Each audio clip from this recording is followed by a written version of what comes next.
जैसे मैंने pre engineering की, तो मेरा आईसीएस का बैकग्राउंड नहीं था, आपका भी नहीं था।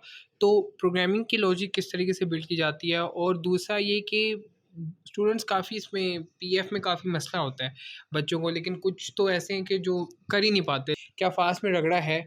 अगर है तो वो किस नौइयत का है कि स्टूडेंट उसको कम अप कर सकता है, और इसके बारे में आप क्या कहेंगे? अभी जब 23 बैच के सेशनल्स होंगे तो वो उसमें काफ़ी सारी क्यूरीज बच्चों को आती हैं कि भाई हमने पेपर बहुत अच्छा दिया था लेकिन मार्क्स हमारे बिल्कुल नहीं आए। अस्सलाम वालेकुम dear viewers, welcome to Zain TV. This is Zain Qureshi. और पिछली वीडियो के अंदर मैंने बोला था कि नेक्स्ट वीडियो जो आ रही है वो काफ़ी ज़्यादा हेल्पफुल होने वाली है उन बच्चों के लिए जो कि अभी अभी फास्ट में आए हैं। फॉर एग्जांपल 23 बैच, उनके माइंड में काफ़ी सारी क्यूरीज आ रही होंगी। वैसे तो ओरिएंटेशन सेशन भी अरेंज करती है फास्ट की जो सोसाइटीज़ हैं, बट जो बच्चे नहीं ले सके ओरिएंटेशन सेशन और ग्रुप्स के अंदर मैसेज आ रहे होते हैं कि भाई इसका क्या है, इसका वो काफ़ी सारी क्यूरीज आज की वीडियो के अंदर मैं हल करने वाला हूँ। तो मेरे साथ हैं असद भाई। वालेकुम सलाम, वेलकम असद। और आज की वीडियो के अंदर जो असद है वो मुझसे कुछ सवालात करेगा जो बेसिकली 23 बैच जो है उनके माइंड में जन्म ले रहे होंगे। तो उन क्वेश्चंस के मैं आंसर करूंगा। बेसिकली Q&A सेशन होने वाला है, तो वीडियो को लास्ट तक देखिएगा। वीडियो को स्टार्ट करते हैं, चलते हैं वीडियो की तरफ।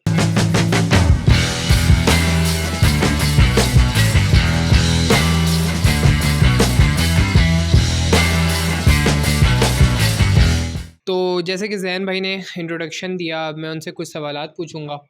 जैसे कि आप लोगों को पता है, फ़ास्ट यूनिवर्सिटी एक कंप्यूटर साइंस की पाकिस्तान में टॉप यूनिवर्सिटी है, और काफ़ी स्टूडेंट्स अप्लाई करते हैं। कुछ का एडमिशन हो जाता है, कुछ का नहीं हो पाता। कुछ बहुत सी मिथ्स हैं इसको लेकर। और जो जब मैंने एडमिशन लिया था या मैं लेने वाला था, तो उसके रिलेटेड मैं सवाल मेरे जहन में आते थे। तो एज़ ए फ्रेशी मैं कैसे सोचता था, तो वो मैं जैन से पूछूंगा। तो जैन, पहला सवाल मेरा आपसे ये है कि सबसे पहले जो फ़ास्ट का एक कॉमन सवाल पूछा जाता है, रगड़े का। क्या फ़ास्ट में रगड़ा है?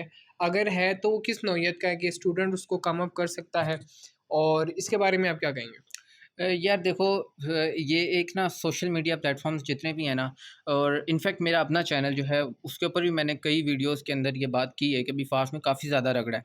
तो रगड़ा एज सच इस तरह नहीं है। कहने वाले कहते हैं कि भी बहुत रगड़ा है, लेकिन बात ये है ना कि आप जब भी किसी न्यू इन्वायरमेंट में जाते हो आपको थोड़ा उधर जो है ना सेटल होने में, एडजस्ट होने बिल्कुल। में टाइम लगता है।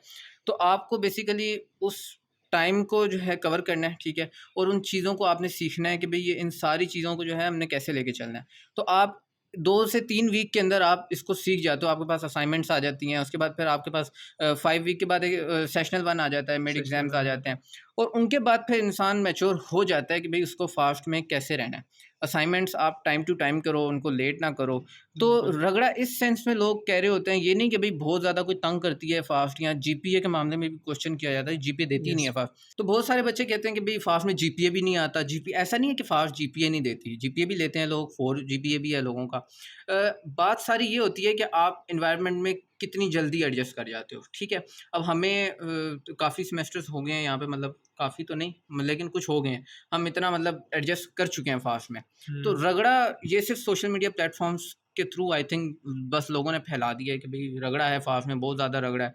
ऐसा कोई रगड़ा नहीं है, बेफ़िक्र होके आएँ। मैंने काफ़ी ज़्यादा सोशल मीडिया प्लेटफ़ॉर्म्स पे कमेंट्स में बॉक्स में भी देखा है कि जो फ़ास्ट के सीनियर्स हैं वो अक्सर बोल रहे होते हैं न्यू कमर्स को कि भई रगड़े के लिए तैयार हो जाओ। ऐसा कोई रगड़ा-शगड़ा नहीं है। बच्चे आते हैं, उनके माइंड में पहला वर्ड यही होता है कि भई फ़ास्ट में रगड़ा है। तो ऐसा कोई भी सीन नहीं है भई, आपको कुछ भी करना है ना, तो आपको मेहनत करनी पड़ेगी। आपको ये जो सख्तियाँ हैं, ये बेसिकली प्रैक्टिकल लाइफ़ की तरफ फ़ास्ट बहुत ज़्यादा रियलिस्टिक है। तो ये सीन होता है। 110% इस बात से मैं एग्री करूँगा। दूसरा यार, एक बहुत कॉमन सवाल पूछा जाता है, और जब मैं था पहले सेमेस्टर में, तो मेरे ज़हन में भी आता था प्रोग्रामिंग को लेकर। अब जैसे मैंने प्री इंजीनियरिंग की, तो मेरा आईसीएस का बैकग्राउंड नहीं था, आपका भी नहीं था। तो प्रोग्रामिंग की लॉजिक किस तरीके से बिल्ड की जाती है, और दूसरा ये कि स्टूडेंट्स काफ़ी इसमें पीएफ में काफ़ी मसला होता है बच्चों को, लेकिन कुछ तो ऐसे हैं कि जो कर ही नहीं पाते, लेकिन कुछ होते हैं कर जाते हैं। तो आप उस बारे में क्या कहेंगे? प्रोग्रामिंग रिलेटेड सब्जेक्ट है, क्योंकि फ़ास्ट हमारी डिग्री है कंप्यूटर साइंस से रिलेटेड। तो प्रोग्रामिंग सब्जेक्ट्स के बारे में आप क्या कहोगे? यार देखो, मेरा खुद कंप्यूटर बैकग्राउंड नहीं था, तो बहुत सारे बच्चे होते हैं जिनका आईसीएस करके आते हैं, या एओ लेवल्स के अंदर अगर कंप्यूटर सब्जेक्ट्स उन्होंने पढ़े हुए हुँ। होते हैं, तो उनको ये है कि थोड़ा-सा एंड मिल जाता है वहाँ से, लेकिन वो ये नहीं कि भाई वो पहले से कंप्यूटर साइंस की दुनिया के अंदर बहुत टाइम से रह रहे हैं, उनको फास्ट जो जब सिखाती है आपको तो बिल्कुल ज़ीरो लेवल से, बिगिनर लेवल से फ्रॉम स्क्रैच स्टार्ट करवाती है, और उसके बाद फिर आप ऐसे बिगिनर लेवल से एडवांस की तरफ मूव करते जाते हो। तो बेसिकली जो प्रोग्रामिंग का जो सब्जेक्ट है ना, काफ़ी सारे बच्चों को मैंने नोट किया है कि वो इस सब्जेक्ट को लेट डाउन कर देते हैं। वो क्या करते हैं कि भाई बाकी सब्जेक्ट्स हैं, जिस तरह इंग्लिश है, इस्लामियात है, पाक स्टडी, उनको वो कहते हैं कि यहाँ से जीपीए हमने उठा सकते हैं, हम यहाँ से जीपीए, नो डाउट आप जीपीए उठा सकते हो वहाँ से, लेकिन आपने अपने मैनेज करना है। और आप अगर 2 घंटे दे रहे हो ना इंग्लिश को, इस्लामियात को, तो आप 3 टाइम्स दो प्रोग्रामिंग को। तो बेसिकली आपका कोर सब्जेक्ट है और आपकी फ़ील्ड है। तो आप रियलिस्टिक होके सोचो कि भई मैंने प्रोग्रामिंग सीखनी है और आगे जाके जॉब मार्केट में मैंने अपना जो काम करना है प्रोग्रामिंग का। और पेपर वर्क सबसे बहुत ज़्यादा ज़रूरी इम्पोर्टेंट है। है। आप पेन पेंसिल से दोस्ती कर लो, ठीक है? आप बच्चे बहुत सारे इस तरह करते हैं कि प्रोग्रामिंग का कोई भी क्वेश्चन है डायरेक्ट कंप्यूटर पे शुरू हो जाते हैं। पहले आप लॉजिक बनाओ पेपर के ऊपर उसको सॉल्व करो। बेसिकली जब आप मैथ का आपके सामने क्वेश्चन आता है, 10 मल्टीप्लाई बाय समथिंग या कोई भी क्वेश्चन आता है, तो आप दिमाग में नहीं सोचो, आप पेपर पे करो, कितनी जल्दी हो जाएगा। तो आप कैलकुलेशंस बनाओ उसकी, आप उसके प्रॉब्लम को पेपर पे सॉल्व करो, उसके बाद आप कंप्यूटर पे जाओ, तो वो काफ़ी ज़्यादा ईज़ी हो जाता है। ये इस बात से मैं भी एग्री करूँगा। और programming is all about practice. जैसा बिल्कुल, है, जैसा जहाँ आपने प्रैक्टिस छोड़ी तो आप भूल जाते हो। बाज़ दफ़ा ऐसा भी होता है कि इफ़ की कंडीशन भी उन्हें सही तरीके से पता नहीं चल रही होती क्योंकि प्रैक्टिस नहीं होती। तो हमारे पीएफ के सर भी कहा करते थे कि अगर आप डेली आधा घंटा भी देते हैं ना सही से, डेली डेली आधा घंटा देते हैं, हफ्ते में 7 दिन है, 7 के 7 दिन आधा घंटा देते हैं, तो प्रोग्रामिंग आपको इतना मसला नहीं करती। अब आखिरी सवाल मैं ये पूछूँगा आपसे, जो कि बड़ा इम्पोर्टेंट है, कि एआई कर रहे हैं, हम लोग एआई हैं, हम एआई के बैच के हैं, तो अब आर्टिफ़िशियल इंटेलिजेंस का आपने देखा एकदम से बूम आ गया। आपने मेरिट भी इस ईयर देखा, काफ़ी एक्सीड किया, सीएस के, एससी के बराबर आ गया। तो अब लोग इस तरफ डाइवर्ट हो रहे हैं।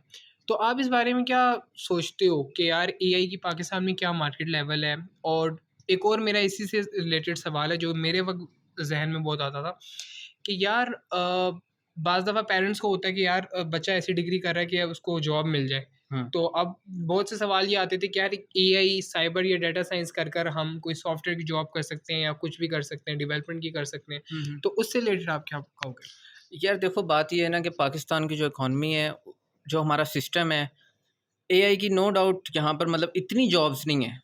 जॉब्स हैं, बिल्कुल हैं, और बहुत सारे सॉफ्टवेयर हाउसेज़ हैं जहाँ पे आप एआई, एमएल की जॉब्स कर सकते हो।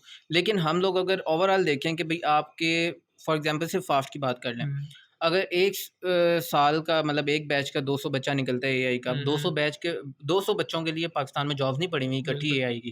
तो ऐसे ही। कहीं न कहीं निकलना पड़ता है। दूसरा ये कि एआई जो है, बहुत सारे बच्चे जो एआई के अंदर आ रहे हैं अभी, वो ये सोच के भी आ रहे हैं कि भई एआई का बहुत ज़्यादा स्कोप है, और नो डाउट स्कोप है। और हुँ, अगले 10 साल के अंदर-अंदर इसका जो है स्कोप जो है मतलब बहुत इंक्रीज़ अरूज हो पे रहने जाएगा। वाला है एआई। उसके बाद तो हर चीज़ के अंदर एआई खुद ही इंस्टॉल हो जाएगा, और हमें मतलब अगले 10 साल बाद कोई चीज़ ऐसी नहीं होगी जिसमें एआई ना इंस्टॉल हुआ हो। बिल तो बेसिकली जो हमारी फ़ील्ड होती है ना, सीएस की, एसई की, वो बहुत ज़्यादा हमारी ना वो स्पेशलाइज़्ड फ़ील्ड नहीं होती, जनरल फ़ील्ड्स हैं। उनमें आप साइबर भी पढ़ते हो, एआई भी पढ़ते हो, डीएस भी पढ़ते हो, एमएल सब कुछ पढ़ते हो आप। आपके पास बहुत सारे डोर्स होते हैं, लेकिन जब आप एआई में आ गए हो तो आपका सिर्फ़ और सिर्फ़ एआई की डोमेन है। आप डाटा साइंस की तरफ मूव कर सकते हो, लेकिन एआई के अंदर एक एआई बहुत बड़ी दुनिया है। उसमें मशीन लर्निंग है, हुँ, नेचुरल लैंग्वेज प्रोसेसिंग है, इमेज प्रोसेसिंग है, इमेज डीप लर्निंग, प्रोसेसिंग, बहुत डीप कुछ है लर्निंग है, उसके अंदर। बिल्कुल। तो आप ऐसा नहीं है कि एआई करके आप बाउंड हो गए, आप हुँ, बहुत बड़ी दुनिया है एआई की। तो आप इसलिए ये परेशान ना हो कि भई एआई के अंदर हम आगे क्या करेंगे, या एआई के आगे क्या कुछ है। तो बहुत कुछ है, इस हवाले से परेशान होने की कोई ज़रूरत नहीं है। यार देखो, आप कहीं भी आ रहे हो ना, कहीं भी इंस्टीट्यूट में जा रहे हो, अच्छे इंस्टीट्यूट में, चंद एक मेरे ज़हन में है, नेस्ट हो गया, फास्ट हो गया, यूईटी हो गया, तो आपको ना एक सर्टेन लेवल पे जाना पड़ता है। लाइफ़ में आप कभी भी स्टक नहीं रह सकते कि यार मैं ईज़ी मोड में रहता हूँ, कि मैं ईज़ी मोड में सब कुछ कर लूँगा, आपको मैनेज करना पड़ता है। आप जैसे ही हायर लेवल पे जाते हो, कहीं भी जाते हो, अब ज़ाहिर-सी बात है जो मैट्रिक एफएससी लेवल था, वो डिफरेंट चीज़ थी। उसमें एक सर्टेन क्वेश्चन्स दे दिए जाते थे, वही आप सॉल्व करते थे और वही आप करते थे और इसमें से नंबर आते थे। जो यूनिवर्सिटी है, वो पढ़ाते कुछ और है, पेपर में कुछ और आता है। बेसिकली वो टेस्ट आपका कॉन्सेप्ट कर रहे होते हैं। तो इन शॉर्ट यही चीज़ कहेंगे ना ज़ैन? यही है, सब कुछ यही है कि भाई आपने जो भी करना है आपने खुद करना है। पहली बात, आपको कॉन्सेप्ट पे फोकस करना कॉन्सेप्ट्स के ऊपर आप फोकस करो, आप प्रैक्टिस के ऊपर फोकस करो। आप जितनी प्रैक्टिस करोगे उतना आप जो है आगे जा सकते हो। बिल्कुल। और दूसरा एक और क्वेश्चन अभी मेरे माइंड में आ रहा था कि अभी तो सेशनल खैर हमारे नहीं हुए, लेकिन अभी जब 23 बैच के सेशनल्स होंगे तो वो उसमें काफ़ी सारी क्यूरीज बच्चों को आती हैं कि भाई हमने पेपर बहुत अच्छा दिया था लेकिन मार्क्स हमारे नंबर नहीं बिल्कुल नहीं आया। आए। तो वो ये सीन होता है कि इंसान जो कुछ समझ रहा होता है प्रोग्रामिंग के सब्जेक्ट्स में ख़ास तौर पे, कि ये मैंने लॉजिक बिल्कुल ठीक लिखी है और ये मैं, कई गलतियाँ होती हैं बच्चे कर जाते हैं जो बिल्कुल। आपको पेपर देने के बाद पता चलती हैं, चेक आउट होने के बाद, कि भई अच्छा ये भी गलती हो सकती थी। तो आप लोग बेसिकली ये सीखो कि भई ये चीज़ चल कैसे रही है। मैं खुद ये एग्ज़ाम्पल अक्सर देता हूँ कि भई आप जब प्रोग्रामिंग का एक कोई भी प्रॉब्लम है उसको जब आप सॉल्व कर रहे हो, तो आप कंपाइलर सोचो कंपाइलर कि बिल्कुल। आपका वो कंपाइलर सबसे पहले करता क्या है? जब भी कोई कोड वो रन कॉन्सेप्ट करता को है, लेकर बिल्कुल। तो वो सबसे पहले क्या करता है? वो सबसे पहले एक कोड के एक हिस्से के पास जाएगा, उसके बाद दूसरे के पास, फिर तीसरे पे वो कुछ चीज़ें चेक कर रहा होता है। वो हुँ। सारी चीज़ें आप प्रोग्रामिंग के स्टूडेंट हो, तो आपको पता होनी चाहिए कि कंपाइलर पहले क्या करता है, फिर क्या करता है, फिर क्या करता है। तो मैं अपने प्रोग्रामिंग के लेक्चर्स के अंदर भी बात कहा करता हूँ। तो ये सब कुछ है इन शॉर्ट, आपने जो करना है, खुद करना है, प्रैक्टिस से करना है और मेहनत के बगैर आप कहीं बिल्कुल, भी नहीं पहुँच सकते, 100%। कहीं भी नहीं पहुँच सकते। बिल्कुल। तो उम्मीद करते हैं ये सेशन आपके लिए काफ़ी हेल्पफुल रहा होगा। क्यों ज़ैन? बिल्कुल ऐसा ही है। और मज़ीद अगर कोई किसी भी किस्म की कोई क्यूरी होती है, किसी किस्म का आपको कोई क्वेश्चन तंग कर रहा है, तो आप डीएम कर सकते हैं qureshi500@gmail.com, मेरी बायो के अंदर ईमेल भी है, वहाँ पर आप मेल कर सकते हैं। उसके अलावा फ़ास्ट में अगर आप पढ़ो तो बहुत सारे मेंटोर्स हैं आपके, हुँ। आपके सीनियर्स हैं बहुत सारे, तो आप किसी से भी किसी भी किस्म की कोई क्यूरी जो है आप अवेल पूछ कर सकते सकते हैं। हो। तो मिलते हैं इंशाल्लाह फिर यस। नेक्स्ट वीडियो के अंदर। चलिए सर, तब तक के लिए अपना ख्याल नाइस टू रखिएगा मीट सर यू। आप भी। तो ओके। अल्लाह हाफ़िज़।